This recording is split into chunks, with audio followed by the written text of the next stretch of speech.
ओम नमो भगवते वासुदेवाय। श्रीमद् भागवत महापुराणम द्वितीय स्कंद अथ प्रथम अध्याय ध्यान विधि और भगवान के विराट स्वरूप का वर्णन। श्री सुखदेव जी ने कहा, परीक्षित, तुम्हारा लोकहित के लिए किया हुआ यह प्रश्न बहुत ही उत्तम है। मनुष्यों के लिए जितनी भी बातें सुनने, स्मरण करने या कीर्तन करने की है, उन सब में यह श्रेष्ठ है। आत्मज्ञानी महापुरुष ऐसे प्रश्न का बड़ा आदर करते हैं। राजेंद्र, जो गृहस्थ घर के काम धंधों में उलझे हुए हैं, अपने स्वरूप को नहीं जानते, उनके लिए हजारों बातें कहने, सुनने एवं सोचने करने की रहती है। उनकी सारी उम्र यूं ही बीत जाती है। उनकी रात नींद या स्त्री प्रसंग में कटती है और दिन धन की हाय हाय या कुटुंबियों के भरण पोषण में समाप्त हो जाता है। संसार में जिन्हें अपना अत्यंत घनिष्ठ संबंधी कहा जाता है, वे शरीर, पुत्र, स्त्री आदि कुछ नहीं है, असत है। परंतु जीव उनके मोह में ऐसा पागल सा हो जाता है कि दिन रात उनको मृत्यु का ग्रास होते देखकर भी चेतता नहीं। इसीलिए परीक्षित, जो अभय पद को प्राप्त करना चाहता है, उसे तो सर्वात्मा सर्वशक्तिमान भगवान श्री कृष्ण की ही लीलाओं का श्रवण, कीर्तन और स्मरण करना चाहिए।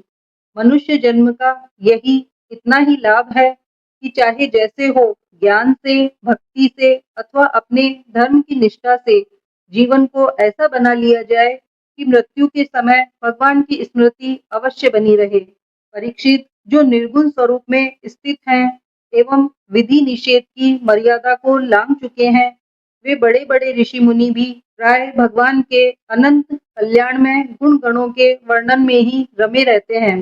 द्वापर के अंत में इस भगवद रूप अथवा वेद तुल्य श्रीमद् भागवत नाम के महापुराण का अपने पिता कृष्ण देवयान से मैंने अध्ययन किया था। राजर्षि, मेरी निर्गुण स्वरूप परमात्मा में पूर्ण निष्ठा है, फिर भी भगवान श्री कृष्ण की मधुर लीलाओं ने बलात् मेरे हृदय को अपनी ओर आकर्षित कर लिया। यही कारण है कि मैंने इस पुराण का अध्ययन किया। तुम भगवान के परम भक्त हो, इसीलिए तुम्हें मैं इसे सुनाऊंगा। जो इसके प्रति श्रद्धा रखते हैं, उनकी शुद्ध चित्तवृत्ति भगवान श्री कृष्ण के चरणों में अनन्य प्रेम के साथ बहुत शीघ्र लग जाती है। जो लोग लोक या परलोक की किसी भी वस्तु की इच्छा रखते हैं या इसके विपरीत संसार में दुख का अनुभव करके जो उससे विरक्त हो गए हैं और निर्भय मोक्ष पद को प्राप्त करना चाहते हैं, उन साधकों के लिए तथा योग संपन्न सिद्ध ज्ञानियों के लिए भी समस्त शास्त्रों का यही निर्णय है कि वे भगवान के नामों का प्रेम से संकीर्तन करें। अपने कल्याण साधन की ओर से असावधान रहने वाले पुरुष की वर्षों लंबी आयु भी अनजाने में ही व्यर्थ बीत जाती है। उससे क्या लाभ? सावधानी से ज्ञान पूर्वक बिताई हुई घड़ी दो घड़ी भी श्रेष्ठ है, क्योंकि उसके द्वारा अपने कल्याण की चेष्टा तो की जा सकती है। राजऋषि खटवांग अपनी आयु की समाप्ति का समय जानकर दो घड़ी में ही सब कुछ त्याग कर भगवान के अभय पद को प्राप्त हो गए। परीक्षित, अभी तो तुम्हारे जीवन की अवधि 7 दिन की है। इस बीच में ही तुम अपने परम कल्याण के लिए जो कुछ करना चाहिए सब कर लो।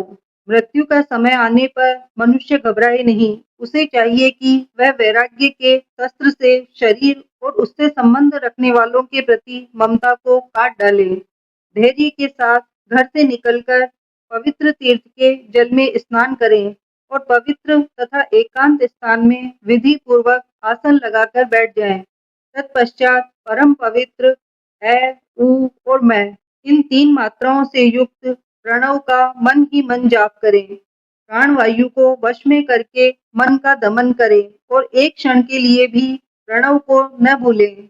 बुद्धि की सहायता से मन के द्वारा इंद्रियों को उनके विषयों से हटा लें और कर्म की वासनाओं से चंचल हुए मन को विचार के द्वारा रोककर भगवान के मंगलमय रूप में लगाएं। स्थिर चित्त से भगवान के श्री विग्रह में से किसी एक अंग का ध्यान करें। इस प्रकार एक एक अंग का ध्यान करते करते विषय वासना से रहित मन को पूर्ण रूप से भगवान में ऐसा तल्लीन कर दें कि फिर और किसी विषय का चिंतन ही न हो। वही भगवान विष्णु का परम पद है, जिसे प्राप्त करके मन भगवत प्रेम रूप आनंद से भर जाता है। यदि भगवान का ध्यान करते समय मन रजोगुण से विक्षिप्त या तमोगुण से मूढ़ हो जाए तो घबराए नहीं। धैर्य के साथ योग धारणा के द्वारा उसे वश में करना चाहिए, क्योंकि धारणा उक्त दोनों गुणों के दोषों को मिटा देती है। धारणा स्थिर हो जाने पर ध्यान में जब योगी अपने परम मंगल में आश्रय भगवान को देखता है, तब उसे तुरंत ही भक्ति योग की प्राप्ति हो जाती है। परीक्षित ने पूछा, ब्राह्मण, धारणा किस साधना से किस वस्तु में किस प्रकार की जाती है और उसका क्या स्वरूप माना गया है, जो शीघ्र ही मनुष्य के मन का मैल मिटा देती है? श्री सुखदेव जी ने कहा, परीक्षित, आसन, श्वास, आसक्ति और इंद्रियों पर विजय प्राप्त करके फिर बुद्धि के द्वारा मन को भगवान के स्थूल रूप में लगाना चाहिए। यह कार्य रूप संपूर्ण विश्व जो कुछ कभी था, है या होगा, सबका सब जिसमें दिख पड़ता है, वही भगवान का स्थूल से स्थूल और विराट शरीर है। जल, अग्नि, वायु, आकाश, अहंकार, महतत्व और प्रकृति, इन 7 आवरणों से घिरे हुए इस ब्रह्मांड शरीर में जो विराट पुरुष भगवान है, वे ही धारणा के आश्रय हैं। उन्हीं की धारणा की जाती है। तत्वज्ञ पुरुष उनका इस प्रकार वर्णन करते हैं। पाताल विराट पुरुष के तलवे हैं, उनकी एड़ियां और पंजे रसातल हैं। दोनों गुल्फ, एड़ी के ऊपर की गांठें महातल हैं, उनके पैर के पिंडे तलातल हैं। विश्व मूर्ति भगवान के दोनों घुटने सुतल हैं, जांघें वितल और अतल हैं, पेडू भूतल है। और परीक्षित, उनके नाभि रूप सरोवर को ही आकाश कहते हैं। आदि पुरुष परमात्मा की छाती को स्वर्गलोक, गले को महलोक, मुख को जनलोक और ललाट को तपोलोक कहते हैं। उन सहस्त्र सिर वाले भगवान का मस्तक समूह ही सत्यलोक है। इंद्रादि देवता उनकी भुजाएं हैं, दिशाएं कान और शब्द श्रवणेन्द्रियां हैं। दोनों अश्वनी कुमार उनकी नासिका के छिद्र हैं, गंध घ्राणेन्द्रियां हैं और धधकती हुई आग उनका मुख है। भगवान विष्णु के नेत्र अंतरिक्ष हैं, उनमें देखने की शक्ति सूर्य है। दोनों पलकें रात और दिन हैं, उनका भ्रू विलास ब्रह्मलोक है। तालु जल है और जिह्वा रस। वेदों को भगवान का ब्रह्मरंध्र कहते हैं और यम को डाढ़ें। सब प्रकार के स्नेह दांत हैं और उनकी जगत मोहिनी माया को ही उनकी मुस्कान कहते हैं। यह अनंत सृष्टि उसी माया का कटाक्ष विक्षेप है। लज्जा ऊपर का होठ और लोभ नीचे का होठ है। धर्म स्तन और अधर्म पीठ है। प्रजापति उनके मूत्रेंद्रिय हैं, मित्रा वरुण अंडकोश है, समुद्र ओंख है और बड़े बड़े पर्वत उनकी हड्डियां हैं। राजन, विश्व मूर्ति विराट पुरुष की नाड़ियां नदियां हैं, वृक्ष रोम है, परम प्रबल वायु श्वास है।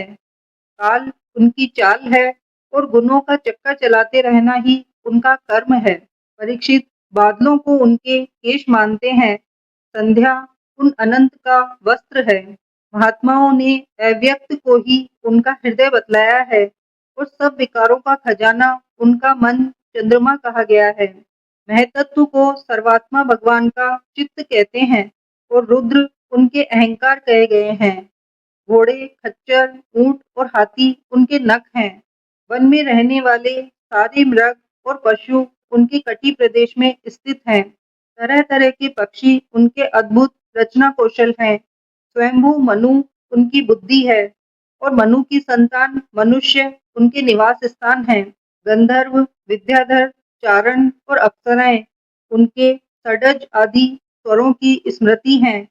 दैत्य उनके वीर्य हैं। ब्राह्मण मुख, क्षत्रिय भुजाएं, वैश्य जंघाएं और शूद्र उन विराट पुरुष के चरण हैं।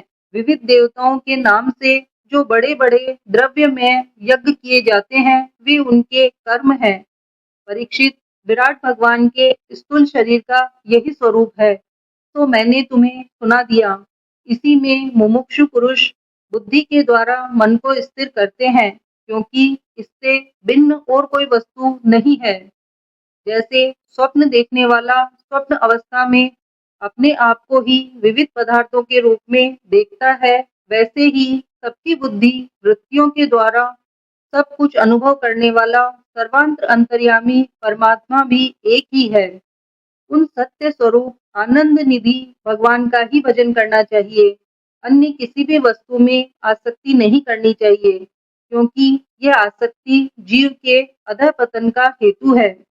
इति श्रीमद्भागवते महापुराणे परमहंस्या संहिताया द्वितीय स्कंदे महापुराण संस्था वर्णने प्रथमो अध्याय।